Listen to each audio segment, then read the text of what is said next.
Welcome back, everyone. Today I have a fun one for you. This is something I've been thinking about for a while. We're gonna be converting a stuffed animal into a backpack or a fanny pack. And I have this juice box here. This juice box is a perfect size for a backpack. So I'm gonna be showing you what to look for and how you can do this at home with your own stuffed animal. But other than that, let's get into it. So for this project, you really don't need a lot of stuff. You're gonna need a dethreader, a zipper, and your stuffed animal or plushie or what you're gonna be converting into a backpack or a fanny pack. And something to look for when you're choosing your plushie, look for a side seam. This one has an easy side seam that you can cut into, and that's where we're gonna be cutting into it, gutting it, and adding our zipper. And the reason I chose this one is that it's already kind of shaped like a backpack already, and it's on the bigger side, so it's gonna be able to fit a laptop, iPad, and books, so it's gonna be more useful in the long run. So first off, we're gonna start ripping into these side seams carefully, and we're gonna be taking out the stuffing. And I'm gonna be putting the zipper on the side, just in this green. I'm gonna be keeping the straw on it because I just want that for a look. And I'm gonna be adding it right here. So the zipper is gonna go from the straw down to the end of the green, right on that seam. And it's okay if your zipper is a little bit long. You can always snip that to match the exact size you want your opening to be. So once you have your opening cut, you can go ahead and get rid of the stuffing.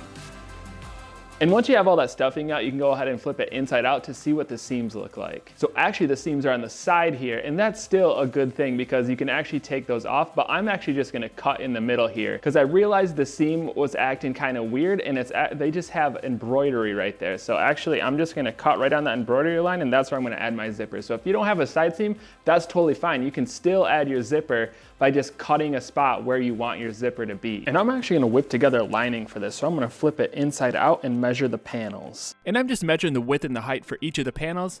And I'm gonna cut them out and remake that lining. And if you are doing this, you don't have to have the exact measurements, just something that's close enough so it'll replicate the bag. So the easiest thing to do is to cut out a little bit extra to make up for the zipper width, and then you're gonna attach your zipper on from there. And you don't have to do this if you dethreaded exactly on a seam. This is just because it ended up not being on a seam, so I'm gonna just make up a little bit extra so I can fit that zipper in there perfectly. And I'm gonna whip together a few straps for the bag. This is easily done with some fabric, foam, strap adjuster, and some webbing. Sew it all together and you got yourself a strap. So you're gonna wanna make a set of straps or repurpose them from another bag, and what we're gonna do is start adding them on. And adding these on is super simple. All you have to do is dethread this top spot right here, slide them in, and then stitch it closed. And you only need to dethread the width of your straps, so you don't have to do the entire top section. And it's really that simple, just dethreading, adding your straps in, and boom, sewing it back together, and you're good to go. And now we're gonna do the same thing for the bottom. We're gonna dethread it, add our webbing in, and then get these strapped up. And again, for this one, you don't have to dethread that entire seam. Just dethread the area you're gonna slide your webbing into, and then sew that back up. And once you have it in, go ahead and sew it closed. And after you have it sewn in, you can thread it through your strap adjuster. And it's really that simple to make your own straps. And now that we have our straps on, the last thing we have to do is throw our lining in and then add our zipper, and we're pretty much done. So all in all, this is a really quick project. You pretty much just dethread it, gut it, throw your straps on. Lining, if you want to do lining, you don't have to do a lining, but I think it's just going to add a little more structure to the bag. Throw your zipper on, and then you're done. And I'm just going to put it on the inside and pin it down. So I'm going to take the zipper, place the right sides together, and we're going to do one side at a time. And the top I'm going to line up, and the bottom I'm going to snip. So I'm going to sew all the way down, and then snip it at the bottom, and then sew the other side on.